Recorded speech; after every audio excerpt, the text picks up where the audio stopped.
Kia ora tātou. Thank you very much, Paul. And Paul briefly outlined my role at the University of Auckland, and I would just like to say that one of my great pleasures in my portfolio is the oversight of the North Asia Cape. So I've been asked to make some comments on the current environment for university engagement in respect of our North Asia partnerships and to reflect a little bit on our future. So I've got several points I'd like to make. And the first is kind of fairly self-evident, and that is that the world of universities is changing quite quickly. So across the world, university vice-chancellors have been reflecting on whether COVID-19 will force us to reduce our global ambitions. Now, of course, it won't. Our university sector has endured over many years and ridden successive waves of challenges. Universities, by their very nature, are global in reach and outlook, and we've developed strong relationships with peer universities in North Asia over several decades. The most recent manifestation of this global outlook has been quite different from what it was in the past. And of course, what we've seen is the rapid mobility of students and staff. And we've come to believe that this is the new normal. Our researchers travelled the globe with ease. It's been pretty easy to get on a plane and go to an overseas conference. There are some in this room who have spent several decades travelling regularly to China. There are others amongst us who regularly visit South Korea, Japan and China to pursue business interests. Then the world was hit by the COVID-19 pandemic and we were grounded, and we're still grounded. Our international students could not reach us. Our domestic students could not travel abroad to undertake student exchanges. International conferences and meetings were cancelled, and research collaborations slowed down. So the pandemic threw the economic dependence of New Zealand universities on international student recruitment into sharp relief. Although we knew it was a high-risk strategy, it has brought many benefits, both global and local. And I want to just say a little bit about what they are. International education generates jobs, it helps grow the local economy, it helps attract skilled talent that stays on after finishing their university qualifications. It enriches and supports our domestic education system as well as providing educational opportunities for New Zealanders. It is also part of New Zealand's diplomatic outreach, while at the same time serving to increase the cultural competency of New Zealanders.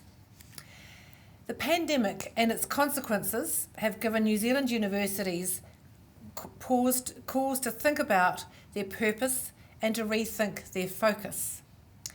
Here at Auckland, we are reviewing our strategic plan for the next decade and taking the opportunity to think about the kind of university we want to be in the future, including our size, our shape, and our composition.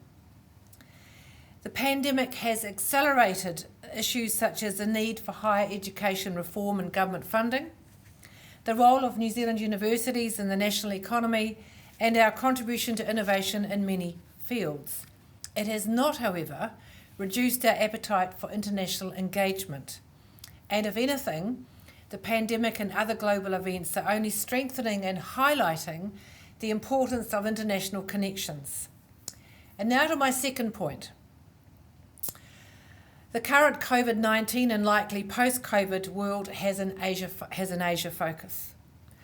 Global gravity, and we see this very clearly in international education, is tilting to Asia. More and more students are choosing to remain in the region to study instead of going abroad. Other students from outside the region are choosing to travel to Asia to study instead of Europe or the US, and some of them come to New Zealand as well. To this we can add the development of regionalism and protectionism. Our world now, as Shamubeel was saying, looks very different to what it was not so long ago. Furthermore, Asian universities are rising in rankings, including some of the leading universities in China, and that was very evident in a recent Times Higher Education annual summit that was held. However, we have been investing in strong relationships in North Asia. New Zealand universities have engaged in reciprocal collaboration. We've built social and cultural social capital through various initiatives, and we recognise the need to learn more about our close neighbours. In 2007, the University of Auckland launched the New Zealand Centre at Peking University in Beijing. Its purpose was to enable New Zealand academics to forge relationships with new colleagues at Peking U and to teach a New Zealand Studies course annually. And Charlie Gao was one of the first interns at the centre. Now, its success has seen all New Zealand universities join the centre. So given our strong connections, I'm talking specifically here about the University of Auckland, we put our hands up to bid to host the North Asia Cape in 2017, and were delighted when we won that round. And we have this year just launched a similar New Zealand centre at the Indian Institute of Technology, Delhi, and all 8 New Zealand universities have signed up to that. Auckland's engagement in North Asia has been enhanced through its involvement in 3 international networks of leading peer universities: Universitas 21, the Association of Pacific Rim Universities, otherwise known as APRU, and the Worldwide University Networks, encompassing research and educational innovation. And these networks, they're so important in times when you actually can't travel face to face. So APRU, with over 50 members, has 5 partner universities, and these are all leading universities in Japan, 12 in China and Hong Kong SAR, 2 in Taipei, 5 in South Korea. Universitas 21 has 5 in the region, while the Worldwide University Network has 4. Working across borders in politically neutral settings is really important as we come together to solve research and policy challenges in the region, and particularly when there's a lot of geopolitical tensions at play. So, thirdly, looking beyond 2020.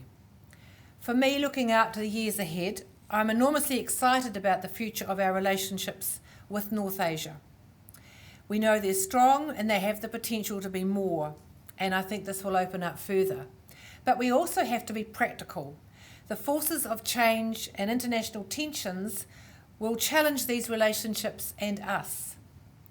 And it's here I looked to the independence of our universities and the relationships they forged over 2 decades or more, like the New Zealand centres in Beijing, more recently New Delhi, and many other research collaborations that go back a long way.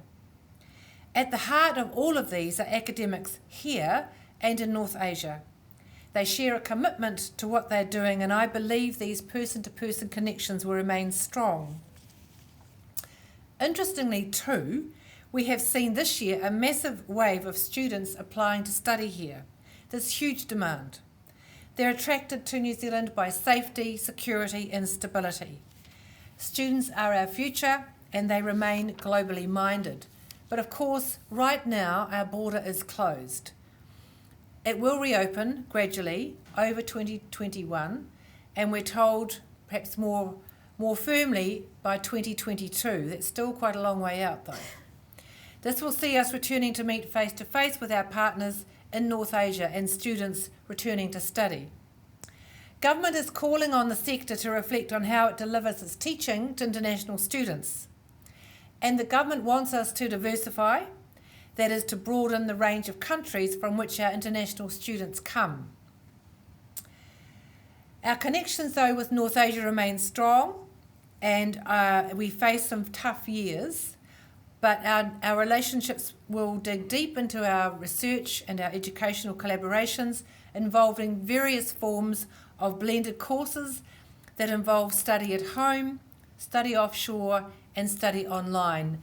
And we've been undertaking a number of quite exciting initiatives at Auckland, including the establishment of 2 learning centres in China with 2 very close partners in Chongqing and Harbin. There are some outstanding issues, of course, elephant in the room issues. These are sustainability, climate change, and US-China relations.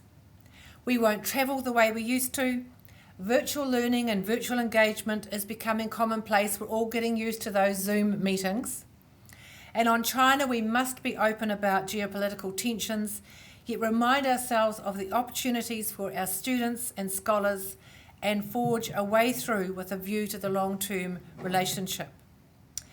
So in conclusion, the topic of today's conversation is post-COVID, New Zealand's mahi in the North Asia region. It's almost framed as a question, and I have an answer. Universities remain global institutions committed to our relationships with China, Japan and South Korea. Our collaborative mahi is needed now more than ever. Thank you.